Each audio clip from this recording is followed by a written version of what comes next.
Qu'est-ce qui m'a motivé? C'est simplement le passé que j'ai eu en tant que ministre du Tourisme d'une part, et puis le fait que je suis Saint-Laurentais, que je tiens à participer, à apporter ma contribution. Et voilà pourquoi mon épouse et moi et mes enfants, nous avons décidé de nous lancer dans la création des chambres d'hôtes et donc d'activités touristiques. Ce qui marche de plus en plus, je l'ai constaté, c'est plus l'image qu'on en avait auparavant du touriste qui recherchait la mer bleue, les cocotiers et le sable d'or, mais c'est le touriste aujourd'hui qui recherche l'authenticité.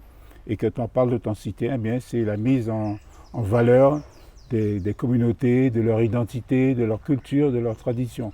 Et c'est ce que nous avons voulu présenter au travers de ce projet de Saint-Louis. Nous avons 3 chambres de qualité, d'abord mettre en avant la qualité, et puis mettre en avant les communautés. C'est pour ça que nous avons la chambre Tembe, c'est pour l'art Bushinengue, la chambre amérindienne, ciel de case, c'est pour bien entendu les cultures amérindiennes, et puis la créole, que nous connaissons, puisque c'est notre culture, c'est notre façon de vivre.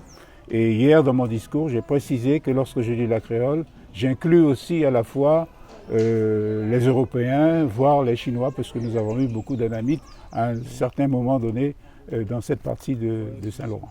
Nous avons le Maroni juste à côté, et cela, bien entendu, suscite un intérêt pour la paix, la tranquillité, la sérénité.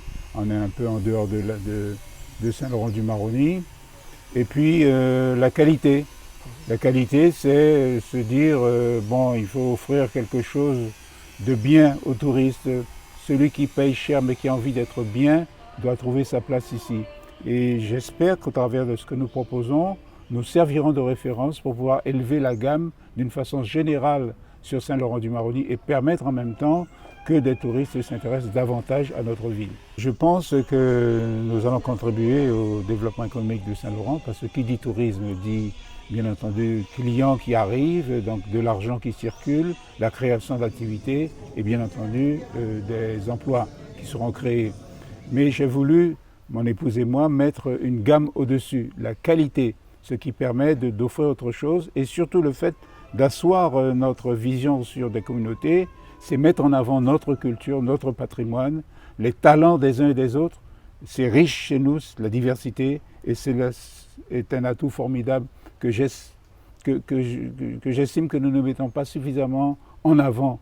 Et donc nous avons voulu le faire, et ça, je pense que ça sera un vecteur important pour le développement touristique et donc l'activité économique dans l'Ouest. Aujourd'hui, par le fait de ce que nous sommes, par notre culture, par nos traditions, par l'existence de certains monuments comme le camp de la transportation, le camp de la forestière, par notre façon de vivre, par notre authenticité, nous sommes tout naturellement le produit recherché dans le monde.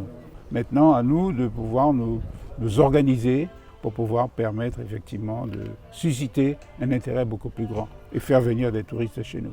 Ce que j'espère, c'est que d'autres personnes qui font déjà les chambres d'hôtes fassent comme nous, de façon à élever la gamme à Saint-Laurent-du-Maroni, et que bien entendu, par cela, nous réussissions à faire venir plus de monde, et plus de monde, c'est plus d'argent. Au travers de cette inauguration, il y a plusieurs messages que nous voulons faire passer.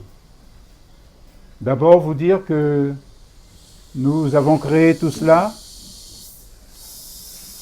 au niveau de la famille. Nous avons créé ce qu'on appelle une SAS. Mon épouse s'y trouve, moi-même, et nos 2 fils, Ludovic et Laurent. Alors ce projet-là, pour l'instant, c'est physique, mais nous avons d'autres choses à côté. C'est-à-dire que moi, j'espère faire des conférences. Je connais bien l'histoire du bagne, je suis petit-fils de bagnard. Et c'est un lieu qui a été marqué par le bagne. Nous sommes dans le camp de Saint-Louis. Et donc, des conférences permanentes. On a ici une cour magnifique, faire du piano bar en après-midi, par exemple, piano on the green, pourquoi pas. Faire des expositions éphémères.